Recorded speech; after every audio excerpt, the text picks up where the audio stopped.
The 2023 Brazilian Grand Prix is over. It's the last sprint race weekend for the year, and there are only 2 rounds of the F1 season remaining. Obviously, there's not a whole lot to fight for, but Brazil always delivers, and it did just like it always does this weekend. We're going to talk all about it right now. What's going on, guys? Welcome back. We're here to talk about the 2023 Sao Paulo Grand Prix, a sprint race weekend and a race that always seems to deliver. And this weekend, I don't think was any different, even to the point where people were starting to argue that sprint races aren't all that bad. That's how you know Interlagos is one of the best circuits on the calendar. We're going to talk all about it right here in this video. We're going to go over my race quick hits, or I guess my weekend quick hits for this weekend, my weekend winners and losers, and then we're going to finish it up by talking about the predictions that I made before the weekend began and just see how wrong I was about Brazil. But let's go ahead, let's jump on into it. But before we do, if you're an F1 fan, go ahead, hit that subscribe button down below. We do a lot of F1 content around here and sim racing content in between race weekends. And yeah, leave a comment down below as well. What did you think of the Brazilian Grand Prix? I think it was very, very good and a very welcome sight as we wind down a season that there really hasn't been all too much excitement towards the front, but it delivered in every way imaginable. But let's go ahead, let's jump on into it with my weekend quick hits. Let's get things started with our weekend quick hits. And I think we need to start exactly where a lot of conversation was going on Saturday with the sprint race. And I think the main point that we need to take away from this weekend is that sprint races aren't good in their current format. Interlagos is just that good of a track. Now, we saw a lot of people online spouting out here or there about, oh, see, the sprint races aren't that bad. I think one of the more famous ones was a tweet from Jensen Button saying, I believe in a sarcastic font, that, see, yeah, let's get rid of the sprint races, because that one actually was pretty solid. But once again, we've seen good sprint races this weekend, but it had nothing to do with the format. It had nothing to do with the decisions that F1 have put in place when it comes to giving us a spoiler for the Grand Prix on Sunday. A great example is Austria. We got a great sprint race in Austria, but not because it was a sprint race weekend, but because we had changeable conditions. We had drivers choosing to stay out on inters, some deciding to pit for slicks and charging back up through the field. There were other reasons. Sprint races aren't good. Interlagos is just that much of a banger. Elsewhere around the weekend, I do want to take a moment before we jump into the action on Sunday that I'm really glad to see that after the reports of all the weather that rolled in on Friday after qualifying, we saw a lot of images come out after the fact and videos of just how destructive that storm rolled through Interlagos and Sao Paulo was. We saw we saw a grandstand potentially collapsing. We saw a lot of damage coming out of that evening. I'm really glad it seems like no one got hurt, and thankfully everyone got out of that okay. But that was probably one of the craziest night to day, or I guess I should say day to night flips in terms of weather at a race weekend. It went from basically day to night in an instant, and I'm really glad that nobody got hurt. So thankfully that was okay, and everyone got out of that all right. Speaking of getting out all right, see how I did that? See how I tied it in? Turn 1, lap 1. We saw a pretty big shunt from Alex Albon and Kevin Magnussen. Thankfully, both of them also okay. We saw a very similar situation to Silverstone 2022, where the 3 cars just kind of got a little too close together. Maybe one person wasn't quite aware that there were 2 other cars there rather than one, and just a little pincer maneuver happened. And unfortunately, Alex and Kevin were worse for wear. Along with that, we saw Daniel Ricciardo's rear wing get absolutely pegged by Alex Albon's rear tire. So thankfully he avoided the majority of that as well. If you actually look at his onboard, you can see he actually does turn out of the way, and it looks like it was coming right for him if he wasn't able to do that. So thankfully everything looked okay at that point. Oscar Piastri also unfortunately caught up in that as well. So was suffering through damage most of the race as well. So turn 1s can get a little hairy sometimes. Thankfully, everyone got out of it without being injured. But unfortunately, Alex and Kevin had to retire initially before the race was eventually red flagged.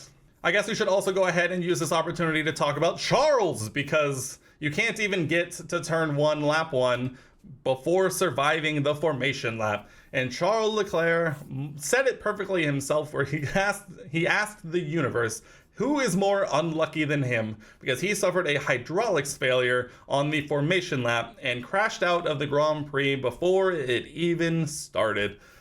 Oh man, it was a painful weekend for Ferrari, because Carlos was also complaining about different issues with the car and things that he wanted to see changed basically after the race was over while it was going on. So a tough weekend for Ferrari, and Charles, seeing all of those shots of Charles trying to find his way through the Interlagos infield wilderness, trying to get back to the pits, was heartbreaking to say the least, and pretty funny to say the most. So hopefully Ferrari gets a little figured out. They only have 2 rounds left. I don't know what is going to be salvageable between the two of them. We might see some grid penalties coming up for the last 2 rounds, which I'm sure they weren't looking forward to, but I don't know. It's not looking good for the reliability of Ferrari at this point.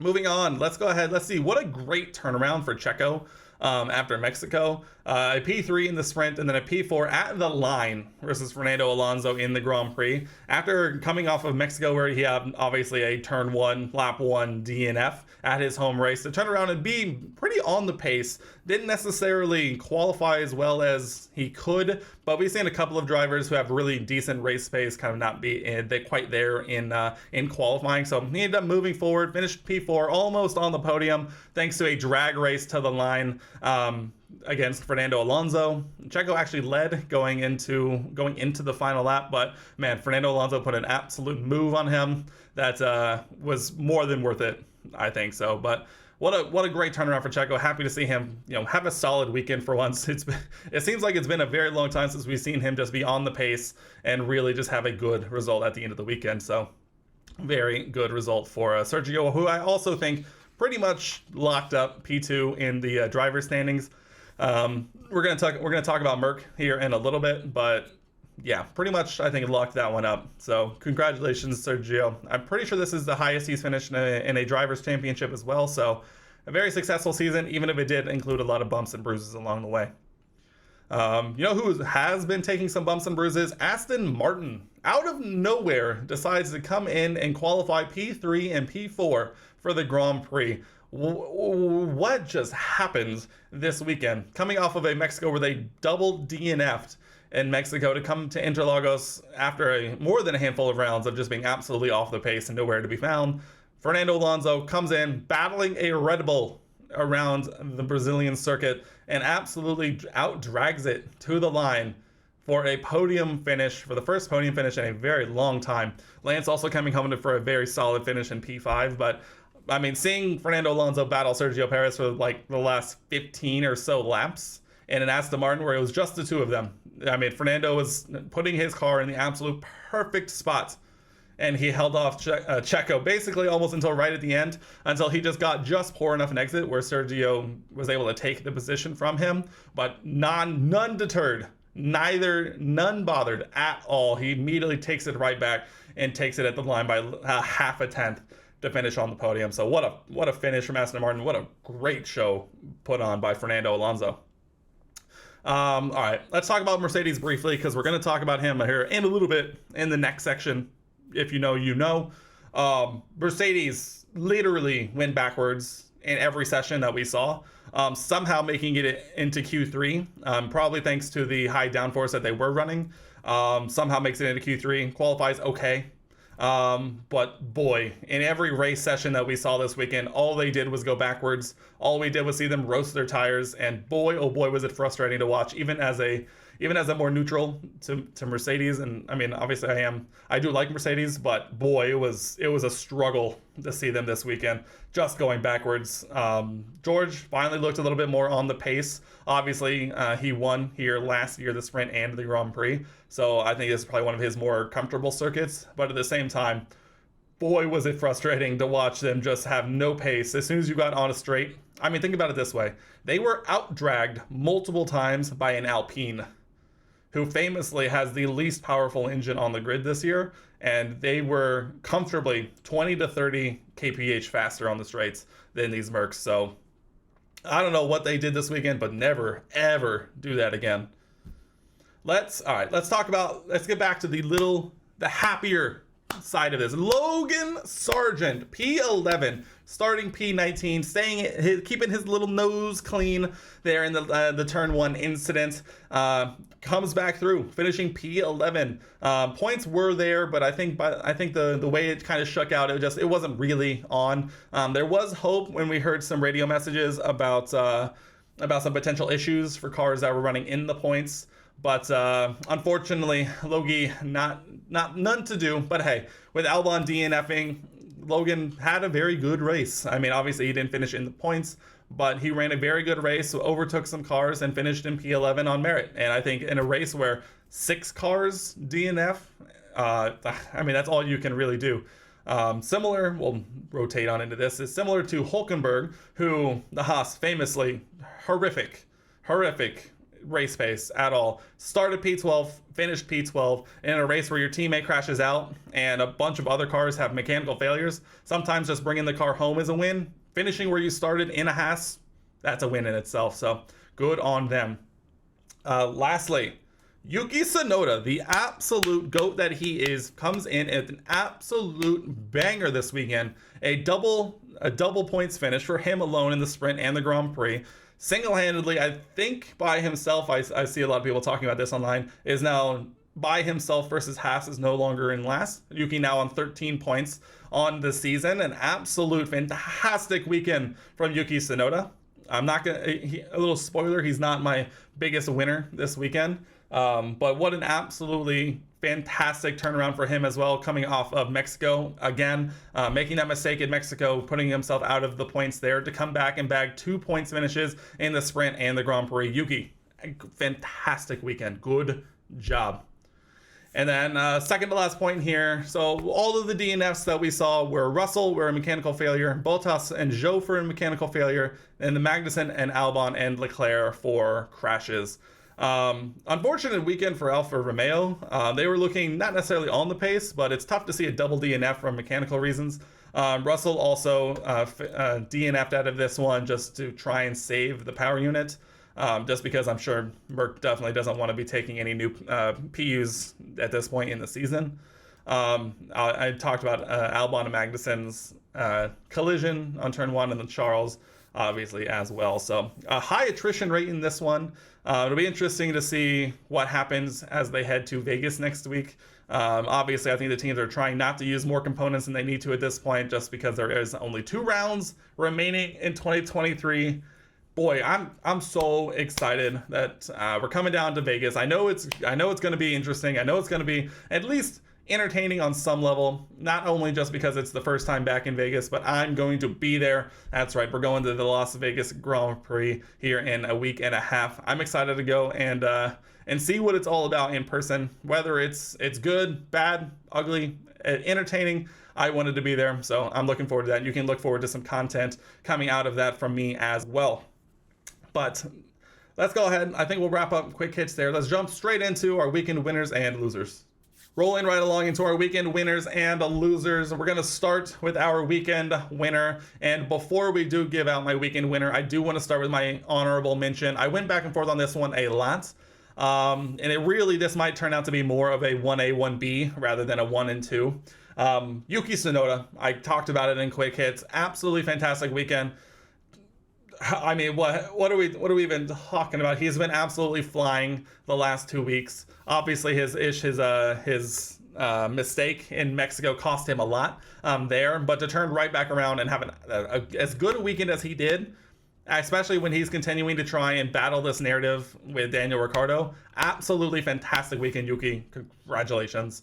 But my weekend winner, I'm giving to Fernando Alonso, mainly just because he gave us one of the most entertaining, incredible to watch battles with Sergio Perez for the last 15 or so laps of this one, including a final 2-lap banger where there was double overtakes. And I think this is where we can really thank Interlagos as a circuit, because boy, oh boy, did this circuit lay out perfectly to give us this battle. I mean, what are we even talking about? We saw a DRS overtake into turn 1, a repass into turn 4, perfectly placed defending, absolutely strategic masterclasses from harvesting energy and deploying the ERS. I mean, Fernando Alonso, you had probably the best weekend you've had in a very, very long time. When you throw in a fantastic qualifying, suddenly Aston Martin, looking back, question mark. Time will tell. I don't think we could have gone to a more different circuit next time out in Vegas, but be interesting to see if they can carry some of this momentum going forward. But hey, for one weekend, Aston Martin, you absolutely nailed it. And Fernando Alonso, you are my weekend winner. Rolling right along into my biggest loser. And now there are probably some people who were bigger losers on a micro scale, but again, I like to look at weekend loser more as at the high level. Obviously, you had Charles Leclerc starting P2, crashing out, car failure on the formation lap. Pretty big in terms of a result. But I'm giving it to Mercedes, mainly just because, holy crap. How do you drop the ball that hard coming back to the circuit where you got your last win a year ago under the same situation, and you got it this wrong? I've seen some people talking about it online that apparently it had to do with the fact that they raised the ride height to try and avoid a US Grand Prix situation again. Which obviously when these cars are so, rely so heavily on the floor to generate downforce, apparently it just gave the car no downforce. They were skating all over the place all weekend long, and it's incredible that even Lewis just finished in the points. And the fact that George DNF'd, I think, really just put the nail in the coffin, because holy crap, Merc. You can't go from looking really decent in the first couple of rounds of this triple header and then come to the finale of Interlagos in Brazil, one of the best races on the calendar, with Lewis Hamilton in the car, and then put up a stinker like this. It was awful from start to finish. And yeah, let's make sure this doesn't happen again, because obviously you're my weekend loser. All right, wrapping things up here, my predictions results. And if you watched my predictions video, you'll know that I went a little crazy with this one, because for whatever reason, Brazil always seems to give us a crazy result. And while we did see some crazy things, the end result didn't necessarily fit the predictions that I was going for. So let's go ahead, let's jump on into it. I chose as my biggest positive surprise Williams. I don't think I can give myself a point for this one. They didn't really look very good in terms of one lap pace. Logan did have a very good race overall, but obviously with Alex's DNF going into turn 1, lap 1, and the fact that Logan finished outside the points, as well as the weekend that Aston Martin had, definitely can't say they were the biggest positive surprise. So we're starting things off 0 of 1. Moving on to my biggest disappointment. Now this was a bit, I think, of a hope and a shot in the dark, but I went with Red Bull as my biggest disappointment. Not even to say that they were going to like DNF or have, mechanical failures or anything like this, but just an off weekend. We've been begging for Red Bull to have an off weekend all year, and it just hasn't come. And this weekend, no different. Max Verstappen wins both the sprint and the Grand Prix, takes pole position. In Grand Prix, I think he qualified second in the sprint, so there was a little bit of hope, but definitely not enough. So starting off 0 of 2, this is going well, as you can see. Moving on to my qualifying predictions, and this is, I think, where I made the biggest mistake, kind of looking back at the most recent rounds, is that Lewis Hamilton just does not have the qualifying pace. The W14 is definitely not a qualifying trimmed car. It's much more balanced towards race trim. So I predicted a Lewis Hamilton pole, obviously didn't happen. A Max Verstappen P2, obviously didn't happen. Although, if the sprint race had, if McLaren had actually gotten it correct in the Grand Prix qualifying, it might have come true. But unfortunately, no. Max took pole, and I predicted a Charles Leclerc P3. 2 out of 3 correctly in the top 3, just in the wrong spots. And so for a half point of being in the top 3 but in the wrong position, that's a total of 1 out of 3. And so out of 5 points possible so far, has not gone well. What does go well is my choice for sprint winner. I picked Max Verstappen to win the sprint. I wanted to give him a win here this weekend because there's no way he would have gone 0 for this weekend. So I do get a point for that. So we're up to 2 points out of 7 so far. And then finally, my race results, my podium prediction. I predicted a Lewis Hamilton win, a Lando Norris P2, and a Max Verstappen P3. Now we got Lando correct, and we got Max Verstappen in the top 3, but in the wrong spot. So 1.5 out of 3. Obviously, Mercedes was nowhere to be found. We've ranted on them enough. We're not going to keep going on about it.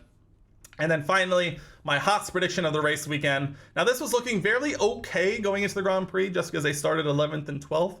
But I did predict 2 cars into Q2, absolutely nailed it. And then I did predict points from from one car. So obviously they didn't have the pace in the sprint, and the full Grand Prix was never going to happen. So, but 1 of 2 isn't too bad. And if we do all the math, adding them all up, we get to 4.5 points out of 11. Once again, a bit of a down weekend for me in terms of predictions. Hopefully we can turn things around for Vegas, but we won't be there for another week and a half, so time will tell.